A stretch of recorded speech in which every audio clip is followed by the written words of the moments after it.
have a rendezvous with death. We'll preserve the last best hope of man on earth, or we'll sentence them to take the last step into 1,000 years of darkness. No fear. No political correctness. No wokeism. You're listening to Underground USA.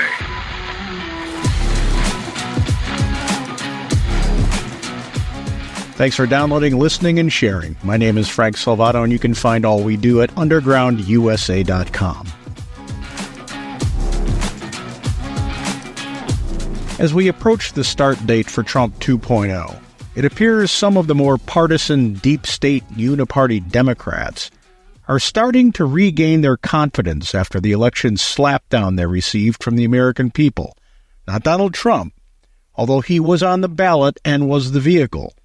That slapdown came from the American people, the voters. Some of these Uniparty Democrats and their RINO compatriots are desperately trying to ignore the mandate for change the American people voted for in November. But then, we can't expect the grifters of the inside-the-beltway bureaucracy to change just because the people demand it. That would be like having representative government. I mean, really? No, they'll have to be expunged from Washington, either through the electoral process, which, given the lack of critical thinking skills among the progressive electorate, is nothing more than a pipe dream, or by the process of that age group dying off of organic, granola-like natural causes, of course. One of those two things will have to happen before we're rid of their constitutional avenue palmistry. One arrogant Uniparty tool, and yes, I'm using the word in the way that you think I am, is U.S. Senator Chris Murphy, a Democrat from Connecticut, who recently attacked the existence of Elon Musk and Vivek Ramaswamy's influence in the Trump 2.0 administration. In a pathetic attempt to define the narrative away from the federal government's bloated budgets, spendthrift spending, and overall fiscal irresponsibility, Murphy said this. Why did we all of a sudden decide to take this government efficiency task force seriously? Like, why are we acting as if this is legitimate? A, it's not a department. B, it's being run by two billionaires, people who have no idea how important basic government services like Medicaid, Social Security, veterans benefits are to regular people. But there are a lot of Democrats, openly saying, I want to work with them, I want to sit down with this group, giving the appearance that this is something other than either just a TV show or an effort by the billionaire class to privatize government to benefit themselves, which would be par for the course, because all Donald Trump has shown us is that he wants to monetize his power for the benefit of himself and his friends. So let me get this straight. The guy who gave and plans to give his presidential salary away to charity is only out for himself. That's some twisted and convoluted stuff right there. And as for Musk and Ramaswamy working to kill a continuing resolution, how is killing a bill that was packed with politics, pork, and opportunistic protection privatizing government to benefit themselves? Let's look at some of the more egregious things that the deep state Uniparty reprobates from the left and the RINO classes tried to stuff into that now dead bill. Immunity for J6 committee members. They tried to nullify statutory pay-go so the government doesn't have to pay for programs by offsetting spending elsewhere. Funding for a new Washington Commanders Stadium. Congressional pay increases of $70,000 annually.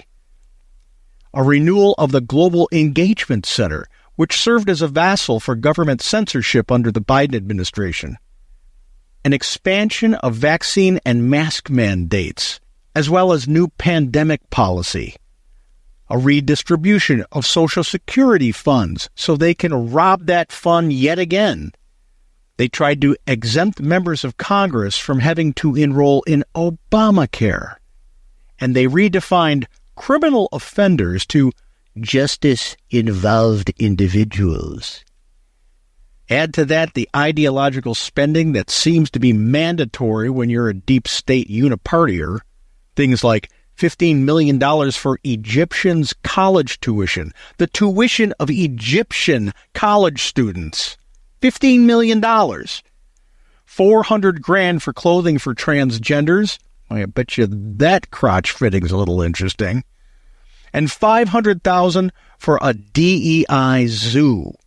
Evidently, animals identified too. Not likely. Aside from the fact that none of it, has anything to do with the core functions of government, we have to realize it's all pork bullshit. How does any of what the far left and RINO classes wanted in the original CR benefit Donald Trump, Elon Musk, or Vivek Ramaswamy? How does it benefit anyone but the devout special interest groups of the neo-Marxist transformative left?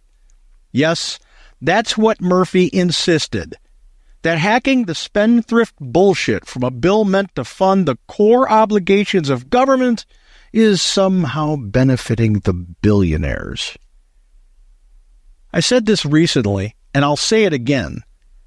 People who have awakened to be pissed off at the opportunistic grifter class that our federal government has become must keep the pressure on. Yes, Donald Trump, a disruptor if there ever was one, emerged victorious in the election. Thank God. But that's not the total of the battle. Not by a long shot. It's just the beginning. In this war to reestablish the people's dominance over a now tyrannical federal bureaucracy, and one that has no understanding at all of fiscal restraint, we cannot let usual suspect uniparty operatives like Murphy, Mitch McConnell, Hakeem Jeffries, Susan Collins, the squad, or at least what's remaining of them, Lisa Murkowski, and the like. We cannot let them reassume the ability to craft the narrative away from the truth.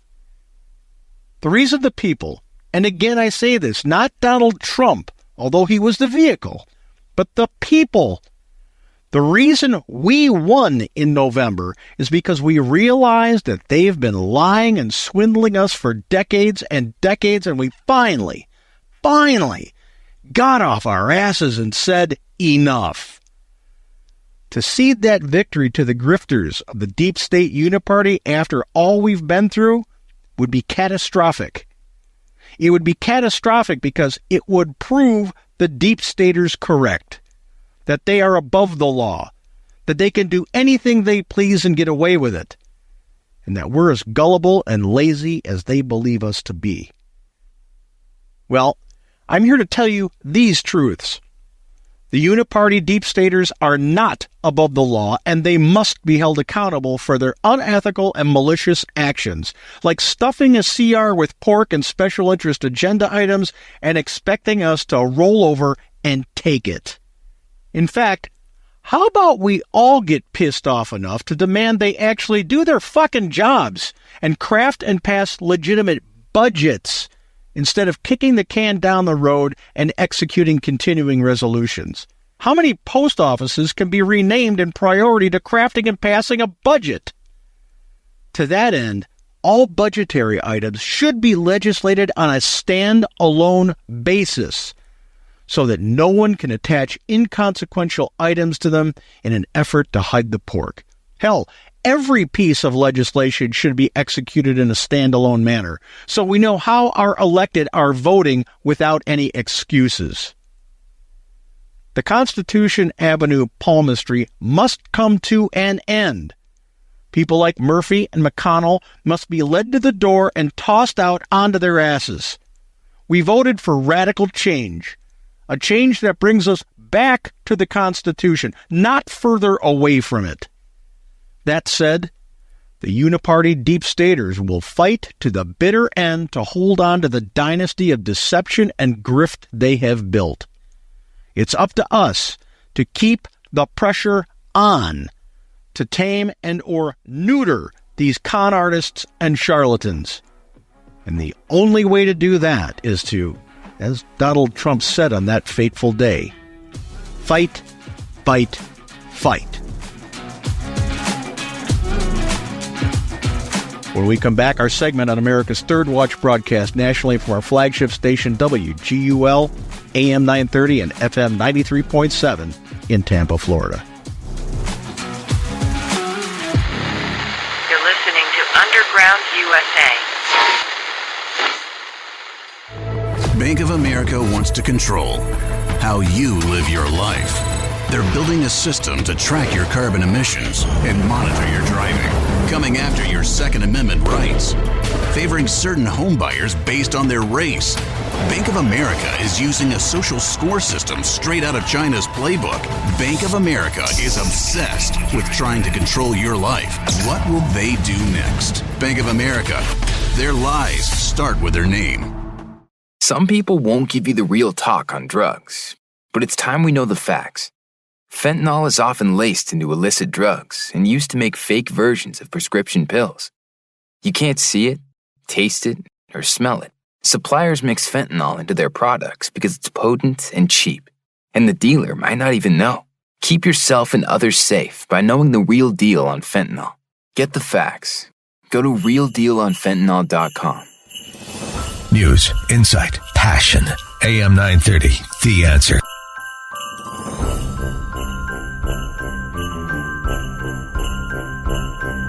Well, Frank, I almost don't know where to start this morning, but we'll talk about the Biden thing. The Wall Street Journal article is really something, but let's start off with this continuing resolution that went down in flames. What do you think, and where do we go from here? Well, why not standalone legislation in a clean bill? Yep.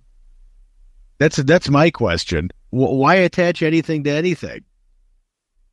Because otherwise it's not as much fun. Because otherwise they can't slip stuff in like, I don't know, a provision that would allow congressmen to object and therefore obstruct requests for documents related to the January 6th committee.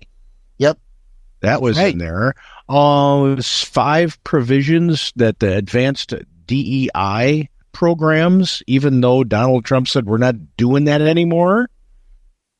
This is what happens when you attach bills and do this last minute thing and just have the big 4 sit down to hammer it out. Especially when 2 people of the big 4 are blazing rhinos. You have more of the status quo. So I'm glad it went down. I'm one of those people that says, you know what, you're going to play this game?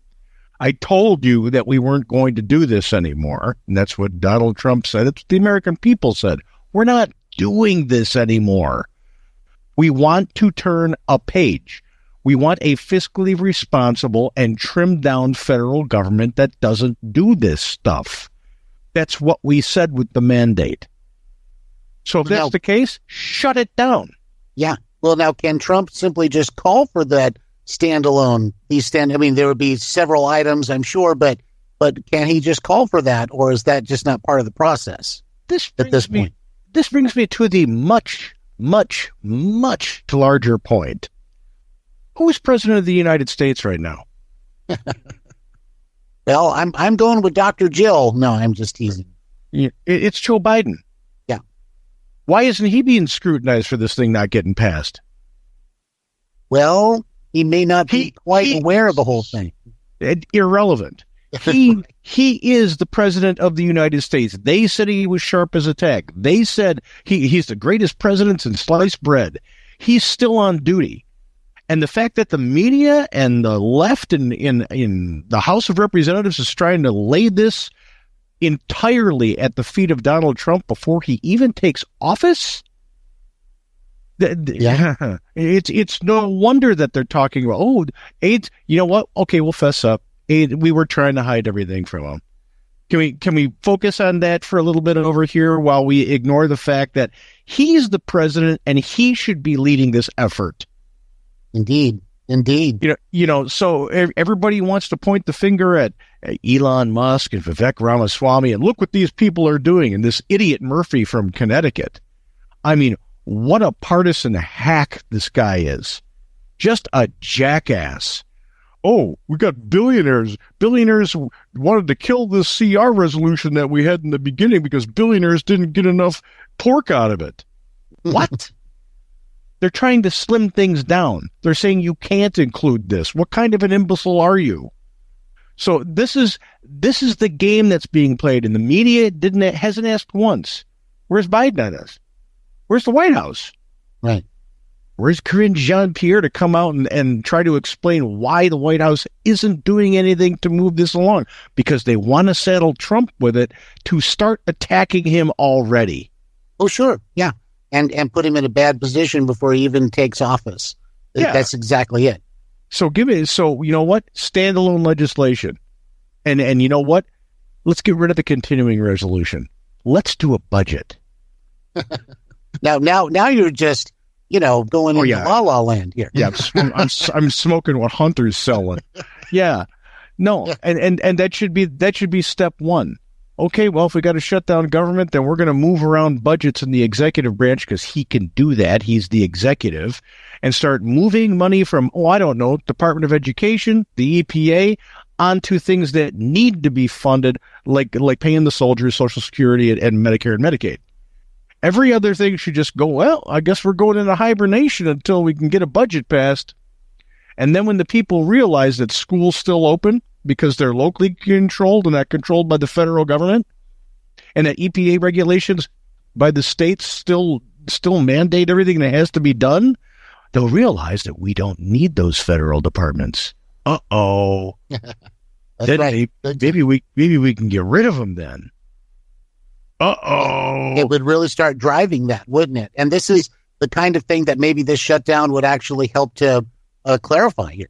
Absolutely. So I'm all for it. Let it happen. Well, Frank, of course, part of this continuing resolution drama also involves the idea of abolishing the debt ceiling limit, which means every couple of years or whenever it runs out, they've got to go and they've got to vote to raise it again. They always raise it. It's been raised some 78 times since 1960, I think. But I think Donald Trump wants to get rid of it altogether. What do you think about that? Well, I mean, this is part of the problem with a continuing resolution. When you're always voting to keep the status quo and add just a little bit because things are more expensive today than they were yesterday, and we'll deal with it later on down the line, you're not dealing with a budget. There should be no job more important for Congress than to hammer out the individual budgets and pass them one at a time. And that's it. We haven't had, and I believe I'm correct in this, we haven't had a actual budget passed into law and implemented since the 1990s. Yeah, I think maybe under Bill Clinton, if I'm not mistaken. Yeah. Now, how many post offices have been renamed? How many things has Congress done that are so inconsequential to what needs to happen at the core of our government that they were just too busy to actually sit down and hammer out a budget that they have to live with? Every single family has to. Yeah. Well, your key term there was live with. They don't want to live with it. They want to be fluid about it. They want to get what they need when they think they need it, and just have it be, not written in stone. When they raise taxes, and Democrats do it repeatedly and just continuously, when they raise taxes, that's a byproduct of not living within your means when you're the government. Well, we need more money. When they say we're giving another $100 billion to Ukraine, we're giving another $10 billion to Sierra Leone because they have this project that they asked us for. That's all money that is coming out of your tax dollar because they haven't budgeted correctly. If they budgeted correctly, State Department would have a solid budget. That's it. When you're out, you're out. Yep, that's right. And so then you can say things like, I'm sorry, it's not in the budget. Yeah, it's to spend it wisely. Budget. That's why it's called a budget. So this idea that, we funded government with a continuing resolution. Look at the words. Continuing resolution. That's not a budget. It's not a budget. So I say shut it down. Shut it down. And like I said, because he is the head of the executive branch, and every executive branch department is under him, which gives him the right to fire and rearrange. He can take those existing budgets that are still there, the operating capital that they still have, and move it around. Biden did it. Obama did it. So just do it. And there's a very good sentiment going around here. Republicans have a great opportunity to throw this back on the Democrats, and especially Hakeem Jeffries when he came out. They're trying to hurt average Americans. Put a clean bill on the floor and then dare them to pass it. Yep, exactly. Well, of course, no, I'm with you on Hakeem Jeffries, and a lot of people, though, are going after Speaker Johnson. And do you think he's going to stay Speaker for long, or does somebody else want to step up? I just don't know of anybody who wants to at this point. There's too much horse trading, and it's too early to tell about any of that stuff for the next Congress. I know everybody likes to preload things. I know Mitch McConnell liked to preload stuff for the next Senate with Mr. Thune as the Senate Majority Leader. But the next Congress gets to vote what they want to vote. And they can do whatever they want. They can remove leaders. They can hold new elections for leadership. They can do whatever they want. It depends on how serious they are about actually hearing the mandate the people gave Donald Trump for change. Mm-hmm. They want to make Trump, okay, well, he's president now. No, he's not. He's president-elect. And I'm going to say this again. Joe Biden's still president. So if there's a close down of the government, it's under his watch. It's his fault. He's the executive right now, whether you like it or not, because idiots voted for the guy. And then it didn't question 18 million extra votes when they came in. That's right. So, this is a Biden thing. If government gets shut down, Democrats did it because they loaded up the continuing resolution, not being brave enough to actually want to have a budget because they like to keep the grift going. Yeah, no. This is what I meant in my last piece about don't let the grifters take over the creation of the narrative again. We just got finished going, wow, the truth is coming out. Isn't that refreshing? You can't fall back on your laurels now. You can't say we won the election, the fight is over. You gotta keep the pressure on. The truth has to be maintained. And that means when people like Murphy and Jeffries come out saying all this garbage about, well, billionaires didn't get enough in the CR, so Donald Trump came out and killed it. What do you do? Load a rifle, come out and shoot the 1,500 pages? No. You said it's a bad bill, and it was a bad bill because it was stuffed with special interest pork. Yeah. And if you're going to blame the speaker for anything, you got to blame him for not bringing a clean bill to the floor. Right. Well, the secondary bill, which was cut down from about 1,500 to about 116 pages, that still didn't pass. What does Donald Trump do to try to save it? I don't know if he can get it passed, but how does he work with these Republicans who wouldn't vote for it, even though he put his imprimatur on it? Where does he go from here? I don't think he puts his imprimatur on it. I really don't. He's not the president yet. Right. No, I hear you. Yeah, but this was evidently the Trump-approved bill. That's what they're branding it, and this is my point about who's creating the narrative. Mm-hmm. He objected to it, and rightly so. It was stuffed with pork. And he should have objected to it. He ran on a platform of, we're going to streamline and cut waste. So he doesn't have to like it, and he doesn't have to support it, and he doesn't have to anoint it. But it's not his purview right now. It is the purview of the House Republicans and the people who actually shot down the 1,500-page bill. I applaud them. The people who keep trying to make this an omnibus package, I condemn them. Mm-hmm. Just bring the bill to the floor. That's it. If you want to vote on an additional bill that gives $100 billion for disaster relief, I'm sure people would like to know who wouldn't vote for that. Right. But that's the problem when you have these omnibus bills. You get to pack it with pork, and you get away with this stuff under the guise of, if you didn't vote for it, then you hate people who went through disasters. If you had standalone legislation on everything you had to do, it puts everybody on record for how they vote, yay or nay. Are you for funding the government? Because that's the only thing in the bill. Well, yes, I am. Good. You didn't close down government. Next. Right. No, you're exactly right. And what it does is it completely simplifies things. And so, again, it puts people on record, and it eliminates them being able to sandwich in all this other stuff, which is what people complain about to begin with.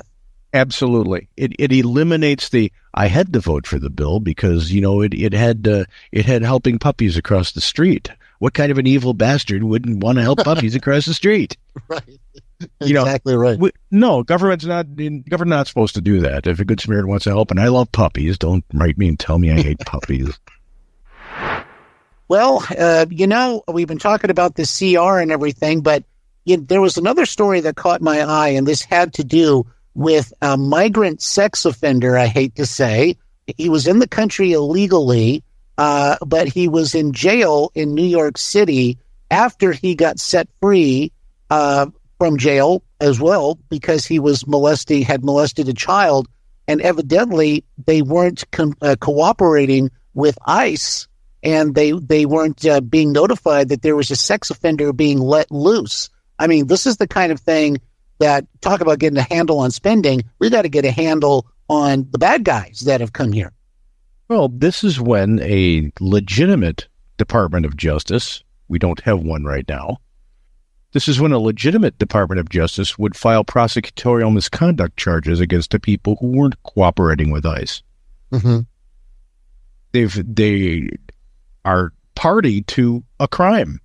Well, we don't believe ideologically that we should report this illegal alien here who molested a child and has now committed murder. Well, okay, fine. Then you're complicit in the abuse of a child and a murder, and you'll be brought up on the charges that are associated with that. There's laws against this stuff. Well, that's exactly right. Yeah. If you had an attorney general that wasn't completely corrupt and bitter because he didn't get elevated to the Supreme Court, and I think that's really the big bulk of why Merrick Garland is such a jerk, has been such a jerk and a politicized jackass his entire tenure, is because he's bitter that he didn't get elevated to the Supreme Court. The country dodged a bullet, and he's just this bitter old man that really shouldn't be in politics anymore. He should be looking at cases like that saying, even if he doesn't agree with the law, I may not agree with that law, but it's the law. And as the top law person in the United States, I've got to enforce the law. That's why we're a nation of laws and not of men, as John Adams said. So yeah, any elected official who knew of anything about an illegal alien who either committed a crime other than crossing the border illegally, which is a crime anyway, right? Especially when it's against children, if it's regarding trafficking, if it's involving assault, any of the big crimes, you should charge them and make them have their day in court. Justify it. I want to hear what your justification. What's your defense for shielding a child molester and now a murderer from having been deported as the law requires? What's your defense, ma'am or sir? Yeah, I was just going to say, you would think that it would be, you'd be so ashamed that you did, shield that person or say, okay, we're not going to help out here for those very reasons that you're talking about. Where is the shame in all of this? Well, I mean, what jury's not going to convict? There isn't a jury in the world who's going to say, oh, your ideology kept a child molester on the street who ended up murdering somebody. Yeah, you've got culpability there, buddy. Right. It would also see an exodus from that prosecutorial entity's body of the underlings who didn't want to say, you know what? I don't want to be working on a case that I can get charged with being complicit in the crime.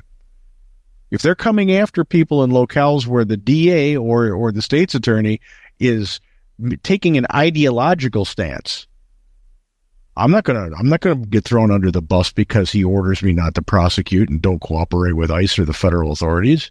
Mm-hmm. And that makes that person ineffective in the office. People, you've got to know who you're voting for. And you've got to vote for people who are going to stand up for the little guy. People who are illegally here are not the little guy. The people in this story, the little guy is the child that was molested and the person who was murdered. Yeah, exactly. And of course, again, you wonder where the shame is in all of this. And a lot of times the far left will say, how many is enough? And I think you could turn it right back at them and say, how many children have to be, molested or killed or what have you? How many is enough before your ideology stops informing you to do these things? Because, Frank, when, it makes me think of like the Soviet Union or other places where the ideology was so pervasive that it didn't allow you to actually use any real common sense. That's the difference, I think, with conservatives, is they don't have a, quote, ideology that they constantly have to turn to. They're using common sense and practicality. Well, this goes all the way back to the days of Andrew Jackson, when the Jacksonian Democrat Party was created against the National Republicans. The National Republicans believed that you had to have a level of morality in the public discourse and the way government was run. And the Democrats just believed we have an ideology and you don't deviate from it. And that is still exists in their party today. And with the injection of the neo-Marxists and the neo-Bolsheviks of the very far left, you've got now a caustic Marxist ideology, totalitarian in nature, that is all ideologically driven instead of morally driven. If it was morally driven, you'd find somebody, and you heard somebody molested a child, you would turn them into the authorities because they have to pay a price. Yeah, exactly. And this is why they try to throw everything back on Trump, as if Trumpism, quote unquote, is some kind of ideology that makes people not think for themselves. It's actually the furthest thing from the truth. Yeah, when you're talking about the people who want to make America great again, you're talking about the reinstitution of individuality. Mm-hmm. It's freedom for the individual to make decisions on their own and a smaller footprint of government in their lives. This all comes down to the very simple dichotomy here. Republicans and the MAGA movement especially, and Republican, I'm going to pull back, not Republicans, the MAGA movement. There's a lot of Republicans who are into the Uniparty deep state thing, and I don't like them anymore. And I'm not going to defend them anymore. They deserve to go as well. They're part of the problem. But the people who believe in smaller government and more individual freedom and responsibility exist on that, what you call the Trumpism MAGA movement. Mm-hmm. People on the left and the far left, they believe bigger government, nanny state. So which one do you want? Less freedom and nanny state, or more freedom and you got to step up to be a little bit more responsible for your actions? I know people who actually have a brain larger than that of a pea will go with the individual freedom one.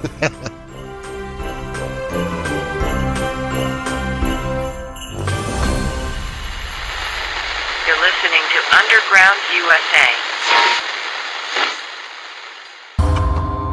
Our federal government has been co-opted by the globalist sycophants of the deep state bureaucracy. At every turn, this bureaucracy expands its power over both the American people and the states in which they live. The framers knew corruptible men would one day bastardize their elected authorities and attempt to centralize government in Washington, D.C. That's why they gave us the 9th and 10th Amendments. That's why they left standing the tool of nullification. In his book, Nullification, The Case for Decentralizing the Federal Government, Frank Salvato lays out how states can claw back their constitutionally mandated powers from the overreach of the federal government, doing so in a manner that prevents a second bloody civil war. Get your copy of Nullification, The Case for Decentralizing the Federal Government. Available on Amazon.com in Kindle form and paperback.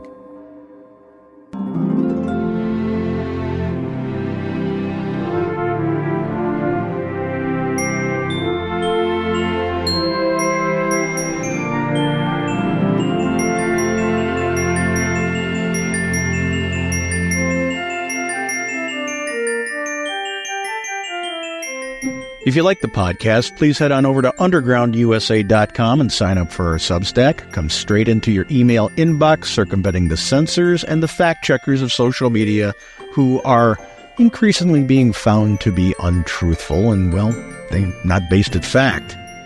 And as Christmas and New Year approaches, please talk politics, current events, religion with your family, friends, colleagues, and acquaintances.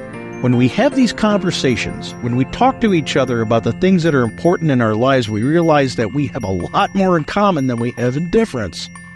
And when we have that commonality, that e pluribus unum, the deep state loses its power because we see them for who they are, dividers who are trying to manipulate us to their own ends. You're listening to Underground USA. No fear, no wokeism, no political correctness, and no deep state. My name is Frank Salvato.